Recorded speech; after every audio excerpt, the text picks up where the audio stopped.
So I'm Tom Jones, Senior Principal at the London office of Populous.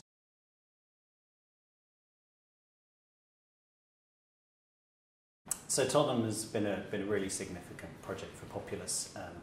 Great opportunity to look at redefining the stadium experience, really, which is Tottenham's ambition. And we've worked through all the design phases now, and we're well into construction, and Tottenham want to be back in and playing matches August 2018. So we're currently sort of moving through the sort of last significant stages of construction, the lifting of the roof, completion of the facade, and a lot of the fit-out's already underway. So in the new year we'll be moving into sort of testing and commissioning, and of course the sliding pitch, which is another one of the unique elements which will be going in sort of in the spring.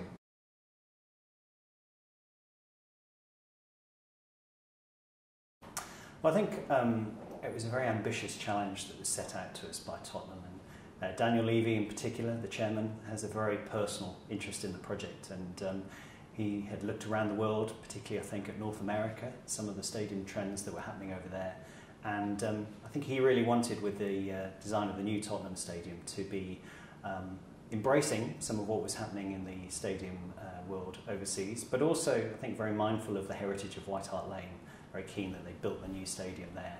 So our challenge was really to look at what the opportunities might be, find new ways of attracting people to the stadium, but really making sure that it was it always had to focus on delivering for football. So football is the prime objective, making sure that all of the playing facilities, the pitch, and obviously the area for fans was a key part of that. And interestingly, the idea of the single-tier stand, the home end stand, having an area with sort of 17,500 seats that the sort of Tottenham home end supporters would have as their focal point, was also a really key and early part of the design discussions.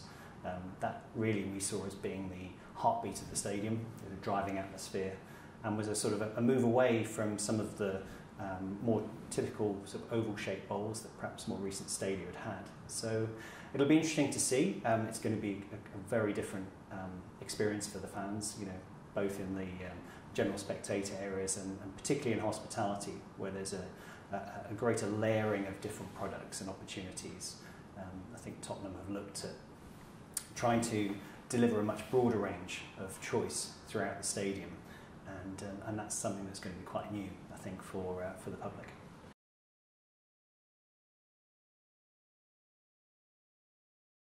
I think interestingly, White Hart Lane actually had an amazing matchday atmosphere. I think colleagues have sort of often noted just how good the atmosphere was at the old stadium. So that, in a way, was our challenge in designing with the new standards and sort of setting out a new seating bowl. How could we sort of deliver that sort of atmosphere on a match day?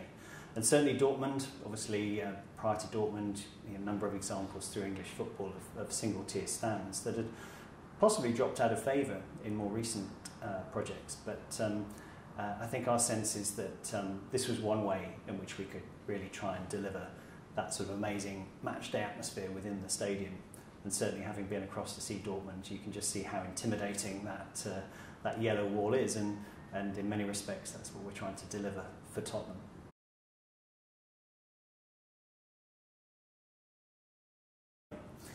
I think one of the big shifts we did on Tottenham was to move all hospitality just to the east and west stands, so the two stands that run along the length of the pitch, which of course is where maximum value is.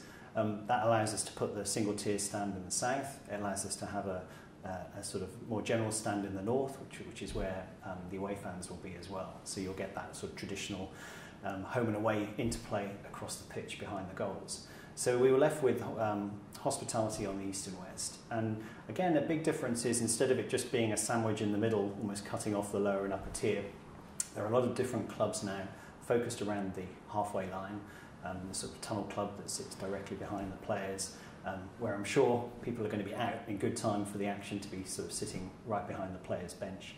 And then other sort of sections of seating that move up the bowl, but we don't sort of cut off the lower and upper tiers. So I think it is something that I think the club are very aware of, making sure the access is quick from the lounge space behind to the seat, so that enough time, the spectators can get back to the club and back into the bowl in good time. So yeah, no, I think it'll work a lot better.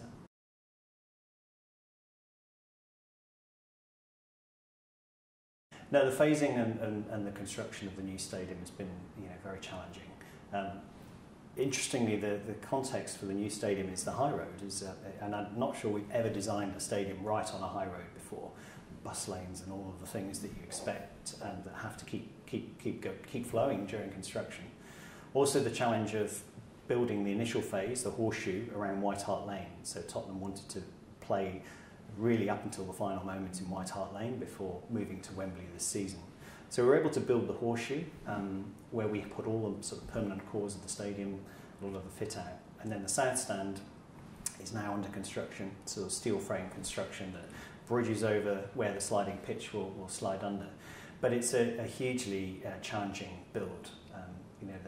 The part of the reason for doing the project in BIM was to allow our design model to be given over to the contractor so that they could work through all of the sort of phasing and construction sequences, planning out tower crane locations, working out the logistics of deliveries, and just literally getting deliveries of materials into a sort of tight London site is a huge challenge in itself. But it's been carefully programmed, deliveries through the evening and the night, weekends, and but it's been a challenging process.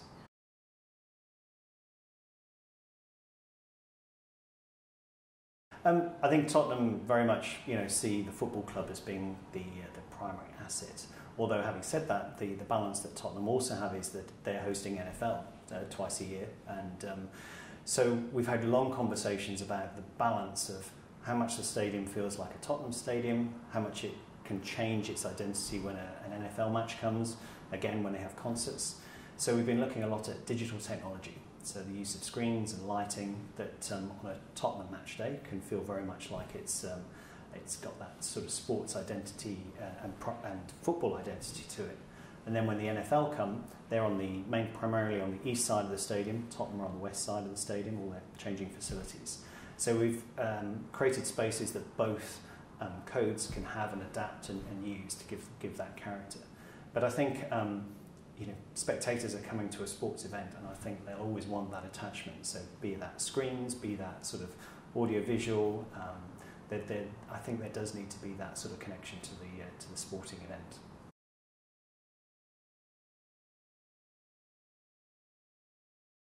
Yeah, I think this idea of looking at what constitutes an authentic matchday experience is something that we've really been focusing on, and because there's arguably a danger as the stadia develop that they lose something of the history and the traditions of the game that the fans hold dear.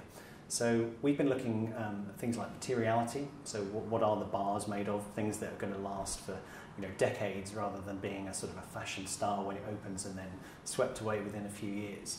So I think amongst the general spectators, we've been looking at things like microbreweries on site that will actually give a sort of an opportunity for them to have a facility on site that is dedicated really to the general fan. Bars that have some of the references to some of the history of the old ground. We're going to have sort of island bars that have some memories of White Hart Lane and some of the buildings that Tottenham have used historically over the years. And then equally through the hospitality products, the Tunnel Club, which is going to be literally feeling like you're part almost of an extension of the first team. So tying that into a football experience as well. So I think it is important that there is that sense of connection between the people in the stadium and effectively the event that's going on.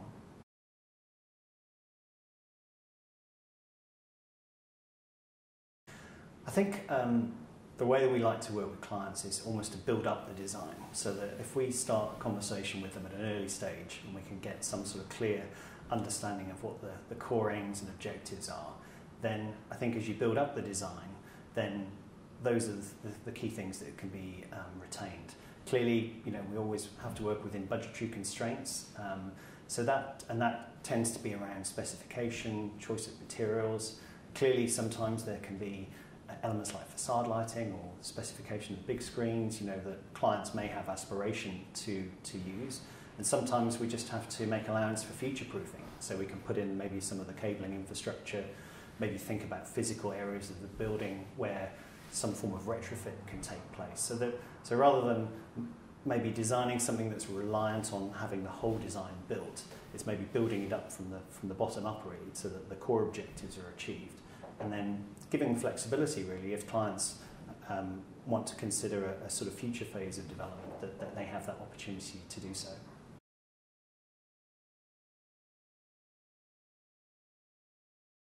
That's a really interesting question. It's one that's quite hard to answer, because I think there are so many different opportunities now in the design, sports and entertainment venues. But clearly there has to be something about the live experience that makes it special to be there. So for me, that point of arrival, the anticipation, and then the first time that you go into the seating bowl, for me is always the sort of that magic part of the event.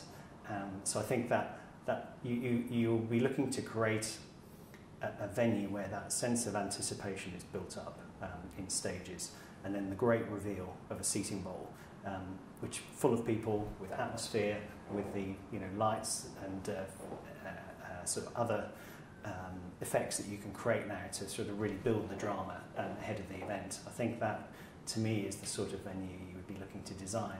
And in some ways, the capacity isn't really that important. I've been in some venues that have 90,000 seats at Wembley, which has been amazing. But equally, sometimes you can be in much smaller venues where, as long as it's full and as long as the atmosphere is charged and people are really looking forward to the action on the field, then it doesn't really matter, I think, the actual capacity itself.